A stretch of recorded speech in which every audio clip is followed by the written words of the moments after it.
Hi YouTube, here is one of my other Lego guns. This is a Lego handgun disc shooter. This is one of my favorites. Maybe it sounds weird, but it can shoot about 10-12 meters. It's true and it's very accurate. This is the ammo, just a normal disc from Lego. Here I'm gonna show the mechanism. I made the gun in about 5 minutes. Here you have the mechanism. Here's the wheel, you see that? If you pull this down, the wheel can turn.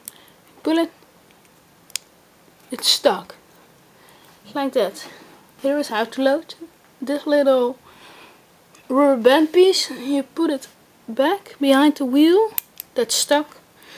And then you put in the disc. Like this.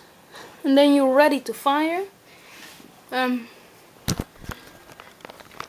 Here is the target. So